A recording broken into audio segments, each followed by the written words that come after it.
ನಮಸ್ಕಾರ, ಪ್ರಯತ್ನ ಎಜುಕೇಷನ್ ಚಾನಲ್ಗೆ ಸ್ವಾಗತ. ಇವತ್ತಿನ ದಿವಸ ನಾವು 2015ರ HSTR ಪ್ರೌಢಶಾಲಾ ಶಿಕ್ಷಕರ ವಿಭಾಗದ 2015ರ ಪ್ರಶ್ನೆ ಪತ್ರಿಕೆಯ ಮನೋವಿಜ್ಞಾನಕ್ಕೆ ಸಂಬಂಧಪಟ್ಟಂತಹ ಪ್ರಶ್ನೆಗಳನ್ನು ನೋಡೋಣ. ಇಲ್ಲಿ ಮೊದಲ ಪ್ರಶ್ನೆ, ಒಂದು ಮಗು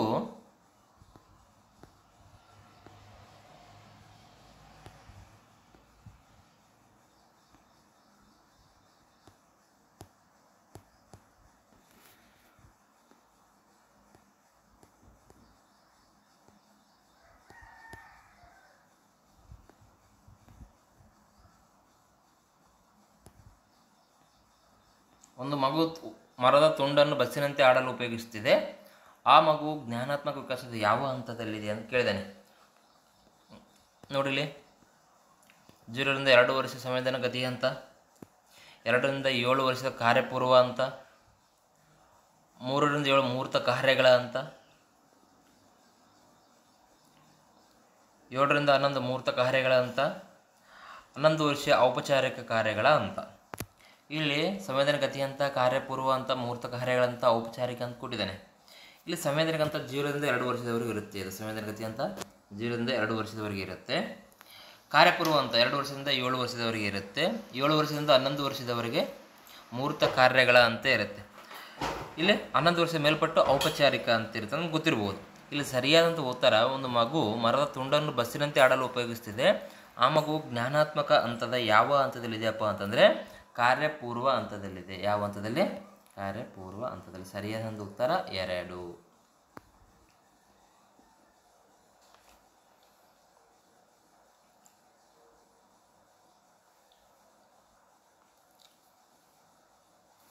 ನೆಕ್ಸ್ಟ್, ಬುದ್ಧಿಶಕ್ತಿ ವಿತರಣೆಯ ಸಾಮಾನ್ಯ ಸಂಭವತ ರೇಖೆ NPC ಪ್ರತಿಭಾನ್ವಿತರನ್ನು ಸೂಚಿಸುವ ಸ್ಥಳ ಯಾವುದು? ಬುದ್ಧಿಶಕ್ತಿ ವಿತರಣೆಯ ಸಾಮಾನ್ಯ ಸಂಭಾವತ ವಕ್ರರೇಖೆಯಲ್ಲಿ ಪ್ರತಿಭಾನ್ವಿತರನ್ನು ಸೂಚಿಸುವ ಸ್ಥಳ ಯಾವುದು? ಇಲ್ಲಿ NPCಯ ಉತ್ತುಂಗದಲ್ಲಿ, NPCಯ ಎರಡೂ ಬದಿಗಳಲ್ಲಿ, NPCಯ ಒಂದು ಬದಿಯಲ್ಲಿ, NPCಯ ಮಧ್ಯಭಾಗದಲ್ಲಿ ಅಂತ ಕೊಟ್ಟಿದ್ದಾನೆ. ಇಲ್ಲಿ ಸಾಮಾನ್ಯ ಸಂಭಾವ ವಕ್ರರೇಖೆ ಎಂದು ಕರೆಯುವರು NPCಯನ್ನು ನಾವಿಲ್ಲಿ. ಇಲ್ಲಿ ಏಕೆಂದರೆ ಇದು ಯಾವುದೇ ಒಂದು ಗುಂಪು ಅಥವಾ ಬುದ್ಧಿಶಕ್ತಿಗಳ ವಿತರಣೆಯನ್ನು ನೋಡಿದಾಗ ಆ ವಿತರಣಾ ಕ್ರಮದಲ್ಲಿ ಯಾವುದೇ ವಿರಾಮವಿಲ್ಲದೆ ನಿರಂತರವಾಗಿ ಅವರು ಬುದ್ಧಿಶಕ್ತಿಯನ್ನು ಸಾಮಾನ್ಯ ಸಂಭಾವ ವಕ್ರರೇಖೆಯಲ್ಲಿ ಜೋಡಣೆ ಆಗಿರುತ್ತದೆ. ಇಲ್ಲಿ ಸಂಪೂರ್ಣ ವಕ್ರತಾ ರೇಖೆಯು ಗಂಟೆಯಾಕಾರದ ಸಮಪಾರ್ಶ್ವ ರೀತಿಯಲ್ಲಿ ಕಂಡುಬರುತ್ತೆ. ಇಲ್ಲಿ ಏನಂತ ಕೇಳಿದ ಪ್ರಶ್ನೆ, ಬುದ್ಧಿಶಕ್ತಿಯ ವಿತರಣೆಯ ಸಾಮಾನ್ಯ ಸಂಭಾವಿತ ವಕ್ರರೇಖೆಯಲ್ಲಿ NPCಯ ಪ್ರತಿಭಾನ್ವಿತ ಸೂಚಿಸುವ ಸ್ಥಳ ಯಾವುದು ಅಂತ ಕೇಳಿದ್ದಾನೆ. ಅಂದರೆ ಸರಿಯಾದ ಉತ್ತರ NPCಯ ಒಂದು ಬದಿಯಲ್ಲಿ. ಪ್ರಶ್ನೆ ಸಂಖ್ಯೆ 33, ಬುದ್ಧಿಶಕ್ತಿಗೆ ಸಂಬಂಧಿಸಿದಂತೆ ಈ ಕೆಳಗಿನ ಯಾವ ಹೇಳಿಕೆ ಸರಿ? ಎಲ್ಲ ಬುದ್ಧಿವಂತರು ಸೃಜನಶೀಲರು, ಎಲ್ಲ ಬುದ್ಧಿವಂತ ವಿದ್ಯಾರ್ಥಿಗಳು ಹೊಂದಾಣಿಕೆ ಸಮಸ್ಯೆ ಎದುರಿಸುತ್ತಾರೆ, ಬುದ್ಧಿಶಕ್ತಿಯನ್ನು ಪರಿಸರ ನಿರ್ಧರಿಸುತ್ತದೆ, ಹೊಸ ಪರಿಸರಕ್ಕೆ ಹೊಂದಾಣಿಕೆಯಾಗಲು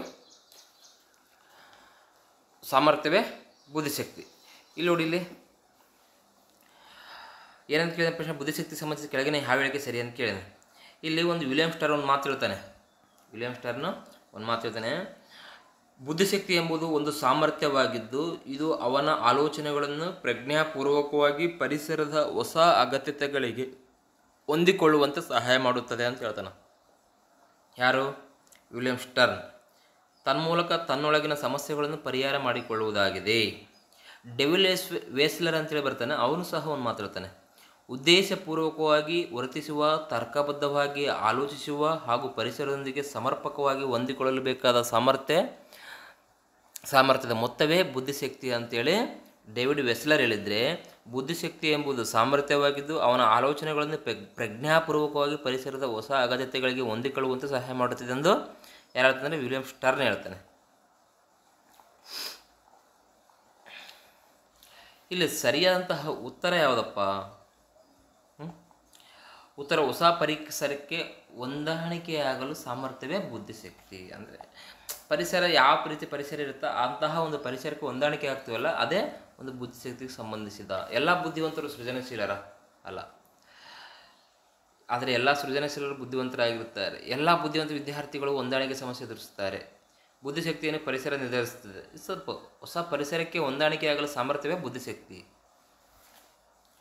ಪ್ರಶ್ನೆ ಸಂಖ್ಯೆ 34. ಒಂದು ನಿಗದಿತ ವೃತ್ತಿಯಲ್ಲಿ ಯಶಸ್ಸನ್ನು ಗಳಿಸುವ ಸಾಧ್ಯತೆಯನ್ನು ಅಳೆಯುವ ಪರೀಕ್ಷೆ ಯಾವುದು? ಒಂದು ನಿಗದಿತ ವೃತ್ತಿಯಲ್ಲಿ ಯಶಸ್ಸನ್ನು ಗಳಿಸುವ ಸಾಧ್ಯತೆಯನ್ನು ಅಳೆಯಲು ಪರೀಕ್ಷೆ ಯಾವುದು? ಇಲ್ಲಿ ಯಾವುದಪ್ಪ ಪರೀಕ್ಷೆ? TAT, DAT, SAT, 16PF ಅಂತಿದೆ. ಇಲ್ಲಿ DAT ಪರೀಕ್ಷೆ ಸರಿಯಾದ ಉತ್ತರ. ಅಂದರೆ ಡಿಫ್ರೆಂಟಿಯಲ್ ಆಪ್ಟಿಟ್ಯೂಡ್ ಟೆಸ್ಟ್. ಡಿಫ್ರೆಂಟಿಯಲ್ ಆಪ್ಟಿಟ್ಯೂಡ್ ಟೆಸ್ಟ್ ಅಂದರೆ ಇದನ್ನು 1947ರಿಂದ ಬಳಕೆಗೆ ತರಲಾಗುತ್ತಾ. ಜಾರ್ಜ್ ಬಿನೆ ಅಲೆಕ್ಸಾಂಡರ್ ವೇಸ್ಮಾನ್ ಎಂಬುವವರು ಇದನ್ನು ಮೊದಲಿಗೆ ಬಳಕೆಗೆ ತರ್ತಾರೆ. ಯಾರಪ್ಪ ಅಂತಂದರೆ ಜಾರ್ಜ್ ಬಿನೆ ಅಲೆಕ್ಸಾಂಡರ್ ವೇಸ್ಮಾನ್. ಇದು ಒಬ್ಬ ವ್ಯಕ್ತಿಯ ಮೌಖಿಕ, ತಾರ್ಕಿಕ, ಅಮೂರ್ತ ಪರಿಕಲ್ಪನೆಗಳ ಜೊತೆಗೆ ಕಾಗುಣಿತ, ಸಂಖ್ಯಾತ್ಮಕ, ಗ್ರಹಿಕಾ ಸಾಮರ್ಥ್ಯ, ನಿಖರತೆ, ಹಲವಾರು ಕೌಶಲ್ಯಗಳಲ್ಲಿ ಗುಂಪುಗಳಲ್ಲಿ ಎಷ್ಟು ಸಾಮರ್ಥ್ಯವನ್ನು ಗಳಿಸಿಕೊಂಡಿದ್ದಾನೆ ಎಂಬುದನ್ನು ಮೌಲ್ಯಮಾಪನ ಮಾಡುವುದೇ ಈ ಪರೀಕ್ಷೆಯ ಉದ್ದೇಶವಾಗಿದೆ. ಆದ್ದರಿಂದ ಇಲ್ಲಿ ನಾವು ಒಂದು ನಿಗದಿತ ವೃತ್ತಿಯಲ್ಲಿ ಯಶಸ್ಸನ್ನು ಗಳಿಸಬೇಕಾದರೆ ಸಾಧ್ಯತೆಯನ್ನು DAT ಪರೀಕ್ಷೆ ಅಳೆಯುತ್ತದೆ. ಇಲ್ಲಿ ಆದ್ದರಿಂದ ಸರಿಯಾದಂತಹ ಉತ್ತರ ಯಾವುದಪ್ಪ ಅಂತಂದರೆ ಆಯ್ಕೆ ಸಂಖ್ಯೆ 2. ಪ್ರಶ್ನೆ ಸಂಖ್ಯೆ 35. ಪ್ರಾತಿನಿಧಿಕ ಪುಷ್ಟೀಕರಣವನ್ನು ನೀಡಿದ್ದು ಯಾವುದು? ಕ್ರಿಯಾಜನ್ಯ ಅನುಬಂಧ ಸಿದ್ಧಾಂತ, ಸಾಂಪ್ರದಾಯಿಕ ಅನುಬಂಧ ಸಿದ್ಧಾಂತ, ಸಾಮಾಜಿಕ ಕಲಿಕಾ ಸಿದ್ಧಾಂತ, ಬಿಂಬ ಕಲಿಕಾ ಸಿದ್ಧಾಂತ. ಇಲ್ಲಿ ಪ್ರಾತಿನಿಧಿಕ ಪುಷ್ಟೀಕರಣವನ್ನು ನೀಡಿದ್ದು ಸರಿಯಾದಂಥ ಉತ್ತರ ಸಾಮಾಜಿಕ ಕಲಿಕೆ ಸಿದ್ಧಾಂತ. ಯಾವುದು? ಸಾಮಾಜಿಕ ಕಲಿಕೆ ಸಿದ್ಧಾಂತ. ಅಂದರೆ ಏನಪ್ಪಿದು? ಈ ಕಲಿಕಾ ವಿಧಾನದಲ್ಲಿ ವ್ಯಕ್ತಿಯು ಅಪೇಕ್ಷಿತ ವರ್ತನೆಗಳು ಅಥವಾ ಹೊಸ ವರ್ತನೆಗಳು ಬೇರೆಯವರಲ್ಲಿರುವ ಒಳ್ಳೆಯ ವರ್ತನೆಗಳನ್ನು ವೀಕ್ಷಿಸುವುದರ ಅಥವಾ ಅನುಕರಣೆ ಮಾಡುವುದರ ಮೂಲಕ ನಾವು ಅವುಗಳನ್ನು ಗಳಿಸಿಕೊಂಡು ನಮ್ಮ ಜೀವನದಲ್ಲಿ ನಾವು ಅಳವಡಿಸಿಕೊಳ್ತೀವಲ್ಲ, ಅದೇ ಸಾಮಾಜಿಕ ಕಲಿಕಾ ಸಿದ್ಧಾಂತ. ಅಂದರೆ ಪ್ರಾತಿನಿಧಿಕ ಪುಷ್ಟೀಕರಣ ಇಲ್ಲಿ ವ್ಯಕ್ತಿಯಲ್ಲಿ ಅಪೇಕ್ಷಿತ ವರ್ತನೆಗಳು ಅಥವಾ ಹೊಸ ವರ್ತನೆಗಳು ಬೇರೆಯಲ್ಲಿರುವ ಉತ್ತಮ ವರ್ತನೆಗಳನ್ನು ವೀಕ್ಷಿಸುವುದರ ಮೂಲಕ, ಅನುಕರಿಸುವುದರ ಮೂಲಕ ಅವುಗಳನ್ನು ನಮ್ಮ ಜೀವನದಲ್ಲಿ ಅಳವಡಿಸಿಕೊಳ್ತೀವಲ್ಲ, ಇದೇ ಒಂದು ಸಾಮಾಜಿಕ ವೀಕ್ಷಣಾ ಕಲಿಕೆ ಅಂತ ಕರೆಯುತ್ತೇವೆ. ಉದಾಹರಣೆ, ಒಬ್ಬ ಶಿಕ್ಷಕ ಆಗಿರ್ಬೋದು, ಗುರುಗಳು ಉತ್ತಮವಾಗಿ ಕೈ ಬರಹ ಬರೆದ ವಿದ್ಯಾರ್ಥಿಯನ್ನು ಉಳಿದ ಎಲ್ಲ ವಿದ್ಯಾರ್ಥಿಗಳ ಎದುರು ನೋಡಿ, ಈತನ ಕೈ ಬರಹ ಎಷ್ಟು ಚೆನ್ನಾಗಿದೆ ನೋಡು, ಎಷ್ಟು ಉತ್ತಮವಾಗಿ ಬರೀತಾನೆ ನೋಡ್ರಿತ ಎಂದು ಆತನ್ನು ಹೊಗಳ್ತಾರೆ. ವಿದ್ಯಾರ್ಥಿಯನ್ನು ಹೊಗಳಿ ಶಬಾಸ್ ಹೇಳ್ತಾರೆ ಬೆನ್ನು ತಟ್ಟಿ. ಉಳಿದ ವಿದ್ಯಾರ್ಥಿಗಳು ಇದರಿಂದ ಏನಾಗುತ್ತಾ ಪ್ರೇರಣೆಗೊಂಡು ನಾನು ಅವನಂತೆ ಅವಳಂತೆ ಚೆನ್ನಾಗಿ ಬರೆದ್ರೆ ಹೆಂಗಿರಲ್ಲ ಅಂತ ಹೇಳ್ತಾರೆ. ಇದು ವೀಕ್ಷಣಾ ಕಲಿಕೆಯ ಪ್ರತಿಪಾದಕರು ಆಲ್ಬರ್ಟ್ ಬಂಡೂರ್. ಯಾರು? ಆಲ್ಬರ್ಟ್ ಬಂಡೂರು. ವೀಕ್ಷಣಾ ಕಲಿಕೆಯ ಪ್ರತಿಪಾದಕರು ಯಾರಪ್ಪ ಅಂತಂದರೆ ಆಲ್ಬರ್ಟ್ ಬಂಡೂರು. ಕ್ರಿಯಾಜನ್ಯ ಅನುಬಂಧನ ಸಿದ್ಧಾಂತವನ್ನು ನೀಡಿದವರು ವರ್ತನವಾದಿಗಳು. ನೋಡಿ, ಕ್ರಿಯಾಜನ್ಯ ಅನುಬಂಧ ಸಿದ್ಧಾಂತವನ್ನು ನೀಡಿದವರು ಯಾರಪ್ಪ ಅಂತಂದರೆ ವರ್ತನವಾದಿಗಳು. ಅದರಲ್ಲಿ ಪಾವ್ಲೋ ಪ್ರಮುಖವಾಗಿರುತ್ತಾನೆ. ಸಾಂಪ್ರದಾಯಿಕ ಅನುಬಂಧ ಎರಡನೇದು. ಅದಕ್ಕೆ ಇಲ್ಲಿ ಯಾರಪ್ಪ ಅಂತಂದರೆ ನಿಮಗೆಲ್ಲ ಗೊತ್ತೇ ಇದೆ, ಸಾಂಪ್ರದಾಯಿಕ ಅನುಬಂಧ BF ಸ್ಕಿನ್ನರ್. ಯಾರು? BF Skinner. ಬಿಂಬಾತ್ಮಕ ಅಥವಾ ಬಿಂಬ ಕಲಿಕಾ ಸಿದ್ಧಾಂತ ಇದು ಬ್ರೂನರ್. ಯಾವುದು?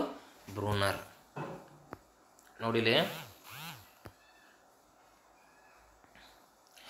ಕ್ರಿಯಾಜನ್ಯ ಅನುಬಂಧ ಸಿದ್ಧಾಂತವನ್ನು ಪ್ರತಿಪಾದಕರು ಯಾರಪ್ಪ ಅಂತಂದರೆ ವರ್ತನವಾದಿಗಳು. ಯಾರು?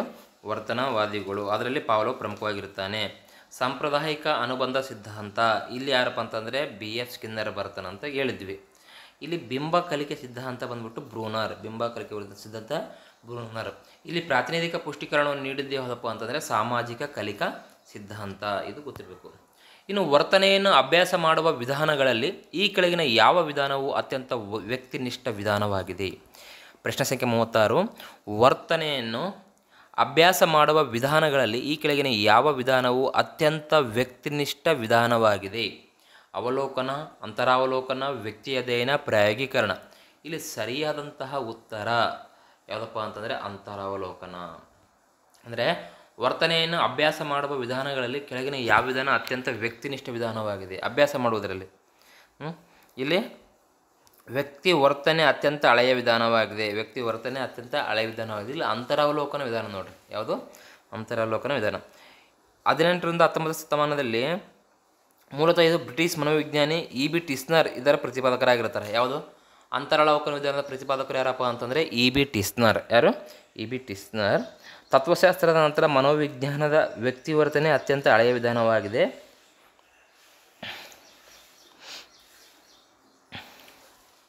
ಇನ್ನು ಅವಲೋಕನ ವಿಧಾನ ಒಬ್ಬ ವ್ಯಕ್ತಿಯ ವರ್ತನೆ ಮತ್ತು ಮತ್ತೊಬ್ಬರು ವೀಕ್ಷಿಸಿ ಅಳತೆ ಮಾಡುತ್ತೆ ನಾವು. ಅದು ಒಬ್ಬ ವ್ಯಕ್ತಿಯ ವರ್ತನೆ ಮತ್ತು ಅಥವಾ ಮತ್ತೊಬ್ಬರನ್ನು ವೀಕ್ಷಣೆ ಮಾಡಿ ಇದು ಮಾಡ್ತೀವಿ. ಇದಕ್ಕೆ ಅವಲೋಕನ ಎಂದು ಕರೆಯುತ್ತೇವೆ. ಇನ್ನು ವ್ಯಕ್ತಿ ಅದೇನೇನಪ್ಪ, ಒಂದು ಸಮಸ್ಯಾತ್ಮಕ ವ್ಯಕ್ತಿಯನ್ನು ಅರ್ತಿ ಅಂತ ಕರಿತೀವಲ್ಲ, ಅಂಥ ಸಮಸ್ಯಾತ್ಮಕ ವ್ಯಕ್ತಿ ಅಥವಾ ಸಂಸ್ಥೆಯ ಸಮಸ್ಯೆಯನ್ನು ಅನೇಕ ಮೂಲಗಳಿಂದ ಮಾಹಿತಿಯನ್ನು ಸಂಗ್ರಹಿಸ್ತೀವಲ್ಲ, ಪರಿಹಾರ ಕಂಡುಕೊಳ್ಳುವಲ್ಲಿ ಇದು ಮಾಡ್ತೀವಲ್ಲ, ಇದಕ್ಕೆ ನಾವೇನಂತ ಕರಿತೀವಿ, ವ್ಯಕ್ತಿ ಅಧ್ಯಯನ ಅಂತೇಳಿ ಕರಿತೀವಿ. ಇನ್ನು ಪ್ರಾಯೋಗಿಕರಣ ಏನಪ್ಪ, ಮನೋವಿಜ್ಞಾನಕ್ಕೆ ವಿಜ್ಞಾನದಷ್ಟೇ ಮಹತ್ವದ ಸ್ಥಾನಮಾನವನ್ನು ತಂದುಕೊಡುವ ವಿಜ್ಞಾನವಾಗಿದೆ. ಇದು ಪ್ರಾಯೋಗಿಕರಣ. ಇಲ್ಲಿ ಸರಿಯಾದಂಥ ಉತ್ತರ ಯಾವುದಪ್ಪ ಅಂತಂದರೆ ಅಂತರಾವಲೋಕನ, ಆಯ್ಕೆ ಸಂಖ್ಯೆ 2. ಇನ್ನು ಪ್ರಶ್ನೆ ಸಂಖ್ಯೆ 37. ಈ ಕೆಳಗಿನ ಯಾವ ಒಂದು ಹಂತವನ್ನು ಹೊರತುಪಡಿಸಿ ಉಳಿದವು ಸೃಜನಶೀಲತೆಯ ಹಂತಗಳಾಗಿವೆ? ಉಳಿದವುಗಳು ಸೃಜನಶೀಲತೆಯ ಹಂತಗಳಾಗಿವೆ. ಸಿದ್ಧತೆ, ಸಾಂಘೀಕರಣ, ಸ್ವಾಂಗೀಕರಣ, ಪರಿಪಾಕ ವ್ಯವಸ್ಥೆ, ಜ್ಞಾನೋದಯ. ಇಲ್ಲಿ ನೋಡಿಲಿ, ಇಲ್ಲಿ ಸರಿಯಾದಂತಹ ಉತ್ತರ ಸಾಂಘೀಕರಣ. ಯಾವುದು? ಸ್ವಾಂಗೀಕರಣ. ಇಲ್ಲಿ ಸಿದ್ಧತೆ ಯಾವಾಗ ಬಳಸ್ತಪ್ಪ? ಇದು ಸೃಜನಶೀಲತೆಯ ಮೊದಲ ಹಂತ. ಸೃಜನಶೀಲತೆಯ ಮೊದಲ ಹಂತ ಯಾವುದು? ಸಿದ್ಧತೆ. ಇಲ್ಲಿ ಸಮಸ್ಯೆಗಳನ್ನು ನಾವು ಅರಿತೀವಿ, ನಿರೂಪಣೆ ಮಾಡ್ತೀವಿ. ಸಮಸ್ಯೆಯ ಒಂದು ಪರಿಹಾರ ತತ್ವ ಅಥವಾ ಸಾಮಾನ್ಯೀಕರಣ ಇವೆಲ್ಲ ವಿಷಯಗಳ ಮಾಹಿತಿಗಳನ್ನು ಎಲ್ಲಿ ಒಳಗೊಂಡಿರುತ್ತಪ್ಪ ಅಂತಂದರೆ ಸಿದ್ಧತೆಯಲ್ಲಿ ಒಳಗೊಂಡಿರುತ್ತಾ. ಇನ್ನು ಸ್ವಾಂಗೀಕರಣ ಅಂದರೆ ಏನಪ್ಪ? ನಮ್ಮೆಲ್ಲ ಮನೋಗತ ಮಾಡಿಕೊಳ್ತೀವಲ್ಲ, ಅಥವಾ ಸ್ವಾಂಗೀಕರಣ ಅಂದರೆ ಹೊಸ ಪರಿಕಲ್ಪನೆಗಳು ಅದರ ಅನುಭವಗಳ ಪ್ರಸ್ತುತ ಅಸ್ತಿತ್ವದಲ್ಲಿರುವ ಜ್ಞಾನ ಸಂರಚನೆಯ ಯುಕ್ತ ಭಾಗದಲ್ಲಿ ಸೇರಿಸಿಕೊಳ್ಳುವ ಒಂದು ಪ್ರಕ್ರಿಯೆ. ಇವುಗಳನ್ನು ನಂತರದ ಸನ್ನಿವೇಶಗಳಲ್ಲಿ ಬಳಸಿಕೊಳ್ಳುತ್ತೀವಲ್ಲ, ಅದಕ್ಕೇನಂತ ಕರಿತೀವಿ? ಸ್ವಾಂಗೀಕರಣ ಎಂದು ಕರೆಯುತ್ತೇವೆ. ಇನ್ನು ಪರಿಪಾಕ ವ್ಯವಸ್ಥೆ, ಇದು ಸೃಜನಶೀಲತೆಯ 2ನೇ ಹಂತ. ಇದನ್ನು ಸೂಕ್ತತೆಯ ಹಂತವೆಂದು ಸಹ ಕರೀತಾರೆ. ಸೃಜನಶೀಲತೆ ಮೊದಲ ಹಂತ ಸಿದ್ಧತೆ, 2ನೇದು ಪರಿಪಾಕ ವ್ಯವಸ್ಥೆ. ಇದು ವಿಚಾರಗಳ ಅವಚೇತನ ಮಟ್ಟದಲ್ಲಿ ತಾವೇ ವ್ಯವಸ್ಥೆಗೊಳಿಸುತ್ತವೆ ಇಲ್ಲಿ. ಇನ್ನು ಜ್ಞಾನೋದಯ, ಇದು ವಿವಿಧ ವ್ಯಕ್ತಿಯ ವಿವಿಧ ಘಟಕಗಳ ನಡುವೆ ಇರುವ ಸಂಬಂಧವನ್ನು ಇದ್ದಕ್ಕಿದ್ದಂತೆ ಕಂಡುಕೊಳ್ಳುವ ಹಂತ.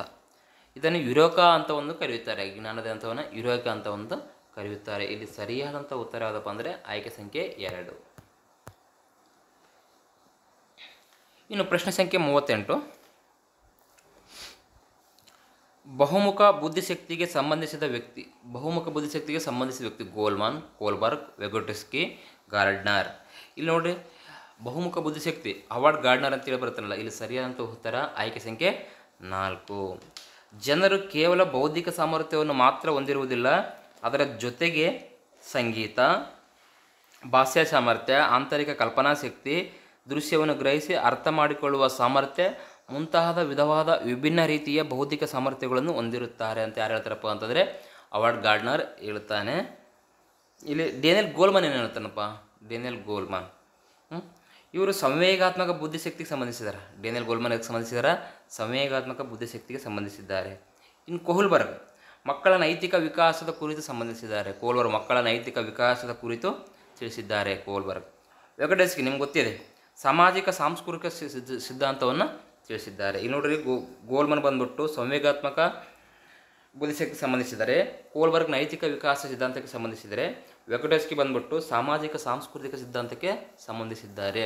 ಆದ್ದರಿಂದ ಇಲ್ಲಿ ಬಹುಮುಖ ವ್ಯಕ್ತಿಗೆ ಸಂಬಂಧಿಸಿದ ವ್ಯಕ್ತಿ ಯಾರಪ್ಪ ಅಂತಂದರೆ ಹವಾರ್ಡ್ ಗಾರ್ಡ್ನರ್ ಅಥವಾ ಗಾರ್ಡ್ನರ್. ಸರಿಯಾದಂಥ ಉತ್ತರ 4. ಇನ್ನು ಪ್ರಶ್ನೆ ಸಂಖ್ಯೆ 39. ನರಿಯು ದ್ರಾಕ್ಷಿಯನ್ನು ಪಡೆಯಲು ಸೋತಾಗ ಅದು ದ್ರಾಕ್ಷಿ ಹುಳಿ ಎಂದು ಹೇಳುತ್ತದೆ. ಇಲ್ಲಿ ನರಿಯು ಬಳಸಿದ ತಂತ್ರ ಯಾವುದು? ನರಿಯು ದ್ರಾಕ್ಷಿಯನ್ನು ಪಡೆಯಲು ಸೋತಾಗ ಅದು ದ್ರಾಕ್ಷಿ ಹುಳಿ ಎಂದು ಹೇಳುತ್ತದೆ. ಇಲ್ಲಿ ನರಿಯು ಬಳಸಿದ ರಕ್ಷಣಾ ತಂತ್ರ ಯಾವುದಪ್ಪ?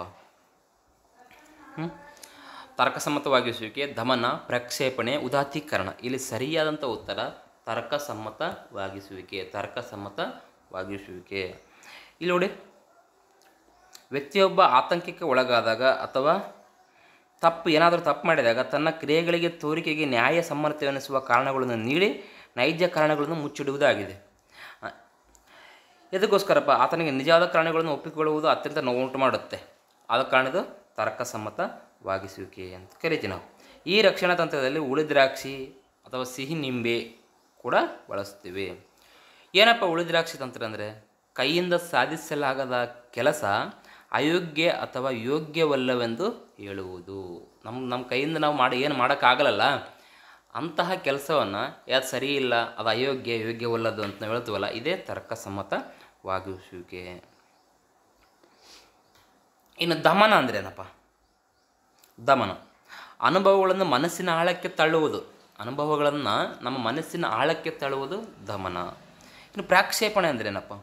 ವ್ಯಕ್ತಿಯೊಬ್ಬ ತನ್ನಲ್ಲಿರುವ ಕೊರತೆಗಳನ್ನು ನ್ಯೂನತೆಗಳನ್ನು ಒಪ್ಪಿಕೊಳ್ಳಲಾಗದ ಭಾವನೆ, ಆಸೆ, ಆಕಾಂಕ್ಷೆಗಳನ್ನು ವ್ಯಕ್ತಿ ಇಲ್ಲ ವಸ್ತುಗಳ ಮೇಲೆ ಆರೋಪಿಸುವ ಪ್ರಕ್ರಿಯೆ. ಪ್ರಾಕ್ಷೇಪಣೆ ಮಾಡ್ತೀವಿ ನಾವು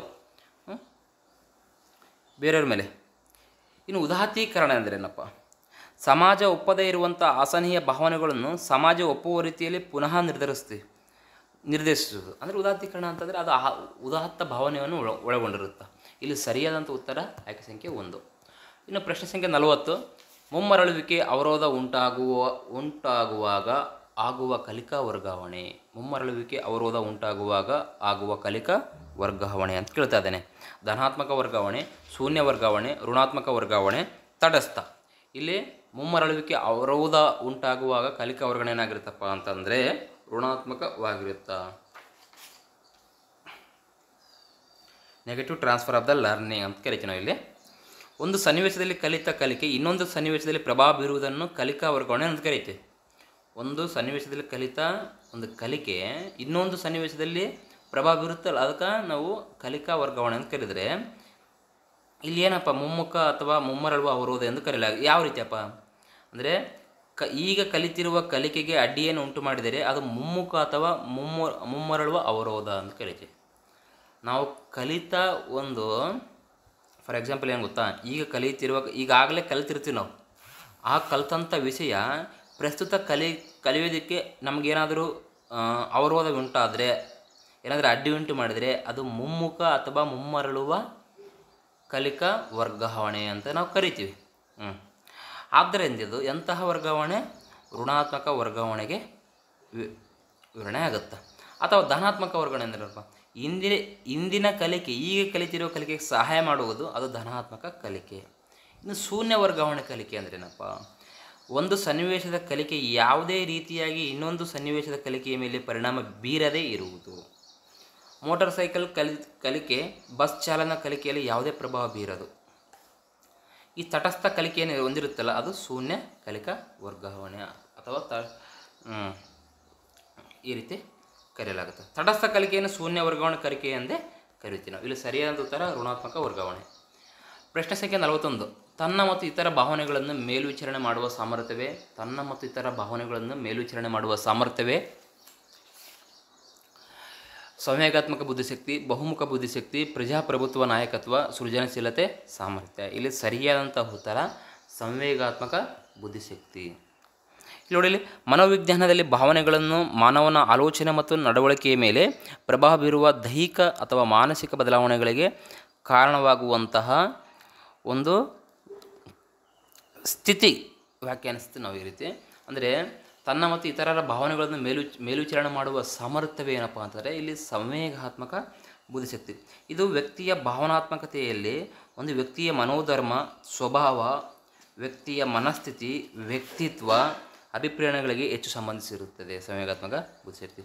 ಅಂದರೆ ಇಲ್ಲಿ ಮಾನವ ಅತ್ಯಂತ ಸಹಜ ಭಾವನೆಗಳೆಂದರೆ ನಗು, ಕೋಪ, ದುಃಖ, ಹತಾಶೆ, ಪ್ರೀತಿ, ಆಶಾಭಂಗ, ಒತ್ತಡ, ಉದ್ವೇಗ, ದ್ವೇಷ, ಇವು ಮುಂತಾದವುಗಳು ಸಂವೇಗಾತ್ಮಕ ಬುದ್ಧಿಶಕ್ತಿಗೆ ಸಂಬಂಧಪಡುತ್ತವೆ. ಅಂದರೆ ಈ ಬುದ್ಧಿಶಕ್ತಿಯನ್ನು ಮೊದಲು ಬಳಕೆಗೆ ತಂದವರು ಯಾರಪ್ಪ? ಪೀಟರ್ ಸಾಲೋವೈ. ಪ್ರಶ್ನೆ ಇಂಪಾರ್ಟೆಂಟ್ ಕೇಳ್ತಾನೆ. ಸಂವೇಗಾತ್ಮಕ ಬುದ್ಧಿಶಕ್ತಿಯನ್ನು ಮೊಟ್ಟ ಮೊದಲ ಬಾರಿಗೆ ಬಳಕೆಗೆ ತಂದವರು ಯಾರಪ್ಪ ಅಂದರೆ ಪೀಟರ್ ಸಾಲೋವೈ. ಹಾಗೂ ಜಾನ್ ಮೇಯರ್ 1990-95ರಲ್ಲಿ ಡೇನಿಯಲ್ ಗೋಲ್ಮನ್ ರವರು ಇದನ್ನು ಹೆಚ್ಚು ಪ್ರಚಾರಗೊಳಿಸ್ತಾರೆ. ಇದನ್ನು ಹೆಚ್ಚು ಪ್ರಚಾರಗೊಳಿಸಿದವರು ಯಾರಪ್ಪ ಅಂದರೆ ಡೇನಿಯಲ್ ಗೋಲ್ಮನ್. ಇದನ್ನು ಮೊದಲು ಬಳಕೆಗೆ ತಂದರು ಪೀಟರ್ ಸಾಲೋವೈ. ಹೆಚ್ಚು ಪ್ರಚಾರಗೊಳಿಸಿದವರು ಯಾರಪ್ಪ ಅಂತಂದರೆ ಡೇನಿಯಲ್ ಗೋಲ್ಮನ್. ಈ ಗೋಲ್ಮನ್ ಬರೆದ ಪುಸ್ತಕ ಯಾವುದಪ್ಪ ಅಂದರೆ ಎಮೋಷ್ನಲ್ ಇಂಟೆಲಿಜೆನ್ಸ್. ಏನು? Emotional intelligence. ಇನ್ನು ಬಹುಮುಖ ವ್ಯಕ್ತಿತ್ವ ಸಿದ್ಧಾಂತ ಅಂದರೆ ಏನಪ್ಪ? ಬಹುಮುಖ ಬುದ್ಧಿಶಕ್ತಿ. ಈ ಸಿದ್ಧಾಂತವನ್ನು ನೀಡಿದರೆ ನಿಮ್ಗೆ ಗೊತ್ತೇ ಅಲ್ಲ. ಬಹುಮುಖ ಬುದ್ಧಿಶಕ್ತಿ ಸಿದ್ಧಾಂತ ಯಾರು? E.L. ಥಾರ್ನ್ಡೈಕ್ ಅವರು ನೀಡ್ತಾರೆ. ಇವರ ಪ್ರಕಾರ ಬುದ್ಧಿಶಕ್ತಿ ಅನೇಕ ಚಿಕ್ಕ ಚಿಕ್ಕ ಮೂಲಾಂಶಗಳಿಂದ ಕೂಡಿದೆ. ಇವರ ಪ್ರಕಾರ ಬುದ್ಧಿಶಕ್ತಿ ಅನೇಕ ಚಿಕ್ಕ ಚಿಕ್ಕ ಅಂಶಗಳಿಂದ ಕೂಡಿದೆ. ಬಹುಮುಖ ಬುದ್ಧಿಶಕ್ತಿ ಪ್ರತಿಭಾ ಯಾರೇನು ಹೇಳ್ತಾರಪ್ಪ ಅಂತಂದರೆ EL ತಾಂಡೆ ಕೇಳ್ತಾನೆ. ಇನ್ನು ಪ್ರಜಾಪ್ರಭುತ್ವ ನಾಯಕತ್ವ, ಇದು ನಾಯಕತ್ವ ವಿಧಾನಗಳಲ್ಲಿ ಕಂಡುಬರುವ ಒಂದು ಅತ್ಯುತ್ತಮ ವಿಧಾನವಾಗಿದೆ. ಏಕೆಂದರೆ ಇಲ್ಲಿ ನಾಯಕ ಸಮೂಹದ ಸದಸ್ಯರ ಅಭಿಪ್ರಾಯ ವಿಚಾರಣೆಗಳಿಗೆ ಮನ್ನಣೆ ನೀಡುತ್ತಾನೆ. ಇದಕ್ಕೇನಂತ ಕರಿತೀವಿ? ಪ್ರಜಾಪ್ರಭುತ್ವ ನಾಯಕತ್ವ ಅಂತ ಕರಿತೀವಿ. ಇನ್ನು ಸೃಜನಶೀಲ ಸಾಮರ್ಥ್ಯ, ಒಬ್ಬ ಸೃಷ್ಟಿಕರ್ತನಿಗೆ ಗೊತ್ತಿಲ್ಲದಂತಹ ಪರಿಸರದಲ್ಲಿರುವ ಹೊಸದಾದ ವಿಷಯ ಅಥವಾ ವಸ್ತುಗಳನ್ನು ಆವಿಷ್ಕಾರ ಮಾಡುವಂತಹ ಪ್ರಕ್ರಿಯೆ ಅಥವಾ ಸಾಮರ್ಥ್ಯವಾಗಿದೆ. ಇದನ್ನು ನಾವು ಏನಂತ ಕರಿತೀವಿ? ಸೃಜನಶೀಲತೆ ಎಂದು ಕರೆಯುತ್ತೇವೆ. ಇನ್ನು ಪ್ರಶ್ನೆ ಸಂಖ್ಯೆ 42. ಈ ಕೆಳಗಿನ ಯಾವ ಅಂಶಗಳು ಆನುವಂಶಿಕತೆಯಿಂದ ಪ್ರಬಲವಾಗಿ ಪ್ರಭಾವಿಸಲ್ಪಟ್ಟಿವೆ? ಆನುವಂಶಿಕತೆಯಿಂದ ಪ್ರಬಲವಾಗಿ ಪ್ರಭಾವಿಸಲ್ಪಟ್ಟಿವೆ. ಮಾನಸಿಕ ಬೆಳವಣಿಗೆ, ಸಾಮಾಜಿಕ ಬೆಳವಣಿಗೆ, ಭೌತಿಕ ಬೆಳವಣಿಗೆ, ಭಾವನಾತ್ಮಕ ಬೆಳವಣಿಗೆ ಅಂತ ಕೊಟ್ಟಿದ್ದಾನೆ. ಅಂದರೆ ಆನುವಂಶಿಕತೆಯಿಂದ ಪ್ರಬಲವಾಗಿ ಪ್ರಭಾವಿಸಲ್ಪಟ್ಟಿವೆ. ಇಲ್ಲಿ ಸರಿಯಾದಂತಹ ಉತ್ತರ ಮಾನಸಿಕ ಬೆಳವಣಿಗೆ ಮತ್ತು ಭೌತಿಕ ಬೆಳವಣಿಗೆ, ಎ ಮತ್ತು ಸಿ. ಮಾನಸಿಕ ಬೆಳವಣಿಗೆ ಮತ್ತು ಭೌತಿಕ ಬೆಳವಣಿಗೆ ಆನುವಂಶಿಕತೆಯಿಂದ ಪ್ರಬಲವಾಗಿ ಪ್ರಭಾವಿಸಲ್ಪಟ್ಟವು. ಅಂದರೆ ಏನಪ್ಪ ಅವೃತ್ತಿ? ಇಲ್ಲಿ ಮನೋವೈಜ್ಞಾನಿಕ ಅಂಶಗಳಾದ ಆದರ್ಶ, ಆಸಕ್ತಿ, ಮನೋಭಾವ ಇವು ಹೆಚ್ಚಾಗಿ ಪರಿಸರದಿಂದ ಪ್ರಭಾವವಾಗುತ್ತವೆ. ತಂದೆ ತಾಯಿಗಳು ಮಾನಸಿಕವಾಗಿ ಪ್ರಬುದ್ಧರಾಗಿ ಮಾನಸಿಕ ಆರೋಗ್ಯವನ್ನು ಹೊಂದಿರುತ್ತಾರೋ ಅಂಥವರ ಮಕ್ಕಳು ಕೂಡ ಮಾನಸಿಕವಾಗಿ ಉತ್ತಮ ಆರೋಗ್ಯವನ್ನು ಹೊಂದಿರುತ್ತಾರೆ. ಪ್ರಕೃತಿಯ ಅಂಶಗಳೆಂದು ಕರೀತೀವಿ ನಾವು ಇದಕ್ಕೆ. ಆನುವಂಶಿಕತೆ ಅಂದರೆ ಏನಪ್ಪ? ಪ್ರಕೃತಿ ಅಂದರ್ಥ. ಇಲ್ಲಿ ಬೌದ್ಧಿಕ ಬೆಳವಣಿಗೆ ವ್ಯಕ್ತಿಯ ವಿಕಾಸದ ವಾತಾವರಣವನ್ನು ಬೌದ್ಧಿಕ ಪರಿಸರ ಎಂದು ನಾವು ಕರೆಯುತ್ತೀವಿ. ಇಲ್ಲಿ ಪ್ರಶ್ನೆ ಸಂಖ್ಯೆ 43 ಬರಿ. ಬೆಳವಣಿಗೆ ಮತ್ತು ವಿಕಾಸವು ಒಂದು ವಿನ್ಯಾಸದ ಪ್ರಕಾರ ನಡೆಯುತ್ತದೆ ಎಂದು ವಿವರಿಸುವ ತತ್ವ ಯಾವುದು? ಬೆಳವಣಿಗೆ ಮತ್ತು ವಿಕಾಸವು ಒಂದು ವಿನ್ಯಾಸದ ಪ್ರಕಾರ ನಡೆಯುತ್ತದೆ ಎಂದು ವಿವರಿಸುವ ತತ್ವ ಯಾವುದು? ಇಲ್ಲಿ ಆನುವಂಶಿಕತೆ ಮತ್ತು ಪರಿಸರದ ತತ್ವ, ಸಾರ್ವತ್ರಿಕ ತತ್ವ, ಸ್ಥಿರ ಪಾದಾಭಿಮುಖ ತತ್ವ, ವೈಯಕ್ತಿಕ ಭಿನ್ನತೆಯ ತತ್ವ. ಇಲ್ಲಿ ಸರಿಯಾದಂಥ ಉತ್ತರ ಸ್ಥಿರ ಪಾದಾಭಿಮುಖ ತತ್ವ. ಅಂದರೆ ಬೆಳವಣಿಗೆ ಮತ್ತು ವಿಕಾಸವು ಒಂದು ವಿನ್ಯಾಸದ ಪ್ರಕಾರ ನಡೆಯುತ್ತದೆ. ಇದು ವಿವರಿಸುವ ತತ್ವ ಯಾವುದಪ್ಪ ಅಂತಂದರೆ ಸ್ಥಿರ ಪಾದಾಭಿಮುಖ ತತ್ವ.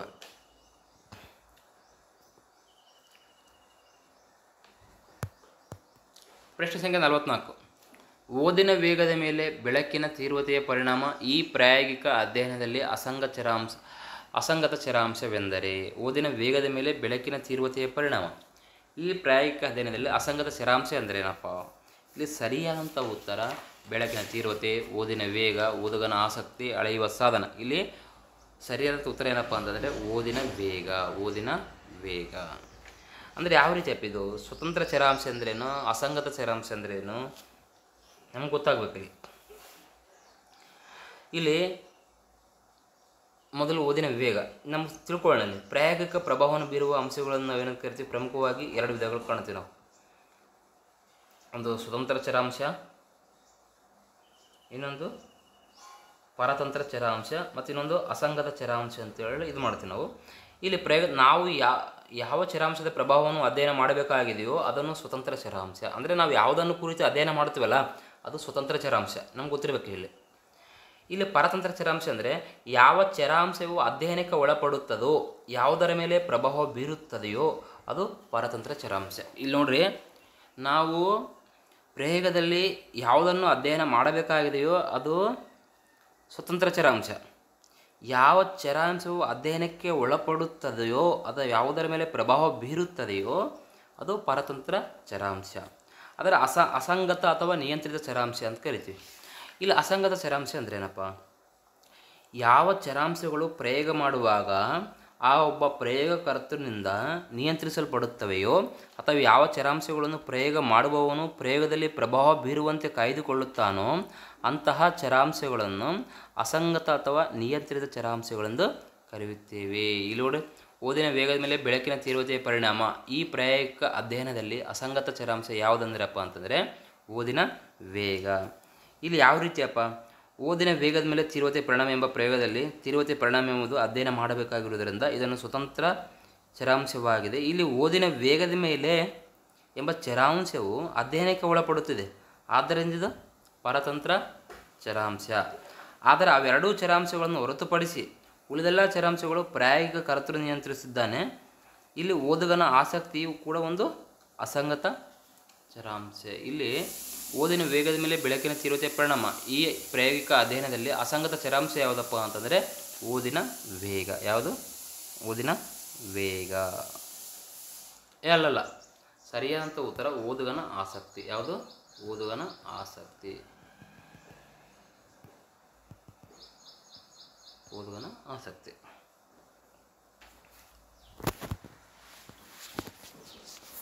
ಇನ್ನು ಪ್ರಶ್ನೆ ಸಂಖ್ಯೆ 45. ಈ ಕೆಳಗಿನ ಯಾವುವು ಆನುವಂಶಿಕತೆಯಿಂದ ನಿಯಂತ್ರಿಸಲ್ಪಟ್ಟಿವೆ? ಚರ್ಮದ ಬಣ್ಣ, ಬುದ್ಧಿಶಕ್ತಿ, ಭಾಷೆ, ಸಾಮಾಜಿಕರಣ. ಆನುವಂಶಿಕತೆಯಿಂದ ನಿಯಂತ್ರಿಸಲ್ಪಟ್ಟಿವೆ. ಯಾವ ನಿಯಂತ್ರಿಸಲ್ಪಟ್ಟಿವೆಯಪ್ಪ? ಚರ್ಮದ ಬಣ್ಣ, ಬುದ್ಧಿಶಕ್ತಿ, ಭಾಷೆ, ಸಾಮಾಜಿಕರಣ. ಇಲ್ಲಿ ಚರ್ಮದ ಬಣ್ಣ ಮತ್ತು ಬುದ್ಧಿಶಕ್ತಿಯು ಆನುವಂಶಿಕತೆಯಿಂದ ನಿಯಂತ್ರಿಸಲ್ಪಟ್ಟಿವೆ. ಆದ್ದರಿಂದ ಸರಿಯಾದ ಉತ್ತರ ಯಾವುದಪ್ಪ ಅಂದರೆ ಇಲ್ಲಿ ಎ ಮತ್ತು ಬಿ. ಪ್ರಶ್ನೆ ಸಂಖ್ಯೆ 46. ಸಮಾಜ ಮಿತಿ ತಂತ್ರದ ಏಕಕೇಂದ್ರೀಯ ವೃತ್ತಗಳ ವಿಧಾನದಲ್ಲಿ ನಕ್ಷತ್ರವನ್ನು ಗುರುತಿಸುವುದು. ಸಮಾಜ ಮಿತಿ ತಂತ್ರದ ಏಕಕೇಂದ್ರೀಯ ವೃತ್ತಗಳ ವಿಧಾನದಲ್ಲಿ ನಕ್ಷತ್ರವನ್ನು ಗುರುತಿಸುವುದು. ಹೊರವೃತ್ತದ ಆಚೆ, ಹೊರವೃತ್ತದ ಒಳಗೆ, ಅತ್ಯಂತ ಒಳವೃತ್ತದಲ್ಲಿ, ಮಧ್ಯವೃತ್ತದ ಆಚೆ. ಇಲ್ಲಿ ಸರಿಯಾದಂಥ ಉತ್ತರ ಯಾವುದಪ್ಪ ಅಂತಂದರೆ ಅತ್ಯಂತ ಒಳವೃತ್ತದಲ್ಲಿ. ಅತ್ಯಂತ ಒಳವೃತ್ತದಲ್ಲಿ ಸರಿಯಾದಂತಹ ಉತ್ತರ.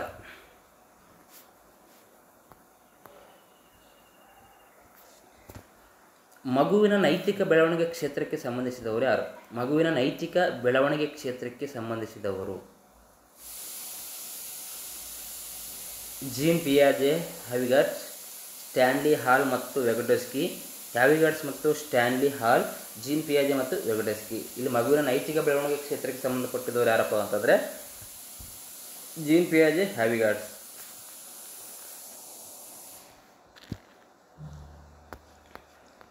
ಪ್ರಶ್ನೆ ಸಂಖ್ಯೆ 48. ಈ ಕೆಳಗಿನವುಗಳಲ್ಲಿ ಒಂದನ್ನು ಹೊರತುಪಡಿಸಿ ಯಾವುದನ್ನು ಕಲಿಯಲು ಶಾಬ್ದಿಕ ಸಲಹೆ ಪರಿಣಾಮಕಾರಿ? ಅಂದರೆ ಮನೋಭಾವನೆಗಳು, ಪರಿಕಲ್ಪನೆಗಳು, ಕೌಶಲ್ಯಗಳು, ಸಂಗತಿಗಳು. ಇಲ್ಲಿ ಸರಿಯಾದಂತಹ ಉತ್ತರ ಕೌಶಲ್ಯಗಳು. ಅಂದರೆ ಈ ಕೆಳಗಿನವುಗಳು ಒಂದನ್ನು ಹೊರತುಪಡಿಸಿ ಕಲಿಯಲು ಶಾಬ್ದಿಕ ಸಲಹೆ ಪರಿಣಾಮ ಉಂಟು. ಮನೋಭಾವನೆ, ಪರಿಕಲ್ಪನೆ, ಸಂಗತಿಗಳು ಇವು ಶಾಬ್ದಿಕ. ಕೌಶಲ್ಯ ಅನ್ನೋದು ಅಲ್ಲ. ಪ್ರಶ್ನೆ ಸಂಖ್ಯೆ 49. ಮಕ್ಕಳ ಬೆಳವಣಿಗೆ ಮೇಲೆ ಪರಿಸರದ ಪ್ರಭಾವವನ್ನು ಅಭ್ಯಾಸ ಮಾಡಲು ಅತ್ಯಂತ ಸೂಕ್ತ ಸಮೂಹ ಯಾವುದು? ಮಕ್ಕಳ ಬೆಳವಣಿಗೆ ಮೇಲೆ ಪರಿಸರದ ಪ್ರಭಾವವನ್ನು ಅಭ್ಯಾಸ ಮಾಡಲು ಅತ್ಯಂತ ಸೂಕ್ತ ಸಮೂಹ ಅಸಮರೂಪಿ ಅವಳಿಗಳು, ಎರಡು ಕುಟುಂಬಗಳ ಮಕ್ಕಳು, ಸಮರೂಪಿ ಅವಳಿಗಳು, ಒಡ ಹುಟ್ಟಿದವು. ಇಲ್ಲಿ ಸಮರೂಪಿ ಅವಳಿಗಳು ಸರಿಯಾದಂತಹ ಉತ್ತರ. ಕೊನೆಯ ಪ್ರಶ್ನೆ. ಹಸಿರು ದೀಪ ಉರಿದಾಗಲೆಲ್ಲ ಅದರ ಮೇಲೆ ಪಕ್ಷಿ ಕುಟುಕಿದಾಗ ನಿಗದಿತ ಸಂಖ್ಯೆಯ ಅನುಕ್ರಿಯೆಗಳನ್ನು ನೀಡಿದ ಮೇಲೆ ಪುನರ್ಬಲನ ನೀಡಲಾಗುತ್ತದೆ. ಈ ರೀತಿಯ ಪುನರ್ಬಲನ ತಪಶೀಲನೆ ಹೆಸರೇನು? ಹಸಿರು ದೀಪ ಉರಿದಾಗಲೆಲ್ಲ ಅದರ ಮೇಲೆ ಪಕ್ಷಿ ಕುಟುಕಿದಾಗ ನಿಗದಿತ ಸಂಖ್ಯೆಯ ಅನುಕ್ರಿಯೆಗಳನ್ನು ನೀಡಿದ ಮೇಲೆ ಪುನರ್ಬಲನ ನೀಡಲಾಗುತ್ತದೆ. ಈ ರೀತಿಯ ಪುನರ್ಬಲನದ ತಪಶೀಲನೆ ಹೆಸರು ಏನಪ್ಪ ಅಂತ ಕೇಳಿದ್ದೇನೆ ಪ್ರಶ್ನೆ. ಅನುಪಾತೀಯ, ಸಾವಧಿ, ವ್ಯತ್ಯಸ್ತ, ಸತತ. ಇಲ್ಲಿ ಏನಪ್ಪ ಅಂತಂದರೆ ಅನುಪಾತೀಯ. ಅಂದರೆ ಪ್ರತಿ 10 ಬಾರಿ ಕುಟುಕಿದಾಗ 1 ಬಾರಿ ಎಂಬಂತೆ ಪುನರ್ಬಲನೆ ನೀಡಬೇಕು ನಾವಿಲ್ಲಿ. ಇದಕ್ಕೆ 10:1 ಎಂಬುದರ ಅನುಪಾತೀಯವಾಗಿರುತ್ತದೆ. ಇಲ್ಲಿ ಸಾವಧಿ ಅಂದರೆ ಏನಪ್ಪ? ನಿರ್ದಿಷ್ಟ ಸಮಯದಲ್ಲಿ ಅಥವಾ ಒಂದು ನಿರ್ದಿಷ್ಟ ಅಂತರದಲ್ಲಿ ಪುನರ್ಬಲಗಳನ್ನು ನೀಡುವ ಹೆಸರು ಸಾವಧಿ. ವ್ಯತ್ಯಸ್ತ ಅಂದರೆ ಏನಪ್ಪ? ಅಂದರೆ ಯಾವಾಗ ಬೇಕೋ ಆವಾಗ ಮಾತ್ರ ಪುನರ್ಬಲನ ನೀಡುತ್ತವಲ್ಲ, ಅದು ವ್ಯತ್ಯಸ್ತ. ಸತತ ಅಂದರೆ ಏನಪ್ಪ? ಯಾವಾಗಲೂ ಪುನರ್ಬಲನ ನೀಡುವ ಕ್ರಮವಾಗಿದೆ, ಅದು ಸತತ. ಅಂದರೆ ಇಲ್ಲಿ 10 ಬಾರಿ ಕುಟುಕಿದಾಗ 1 ಬಾರಿ ಎಂಬ ಪುನರ್ಬಲನ ನೀಡುತ್ತವಲ್ಲ, ಇದು ಅನುಪಾತೀಯ. ಅಂದರೆ ಅನುಪಾತವಾಗಿ ಒಂದಾದ ನಂತರ ಒಂದು, ಈ ರೀತಿ ಇದಕ್ಕೇನು ಕರಿತೀವಿ ನಾವು? ಅನುಪಾತ. ಇಲ್ಲಿ ಸರಿಯಾದ ಉತ್ತರ ಆಯ್ಕೆ ಸಂಖ್ಯೆ 1. ವಿಡಿಯೋ ಇಷ್ಟ ಆಗಿದ್ದರೆ ದಯವಿಟ್ಟು ಲೈಕ್ ಮಾಡಿ ಮತ್ತು ಶೇರ್ ಮಾಡಿ, ಸಬ್ಸ್ಕ್ರೈಬ್ ಮಾಡಿ. ಧನ್ಯವಾದಗಳು. ಇದೇ ರೀತಿ ಮುಂದಿನ ತರಗತಿಯಲ್ಲಿ ಪ್ರಶ್ನೆ ಪತ್ರಿಕೆಗಳನ್ನ ಬಿಡಿಸೋಣ.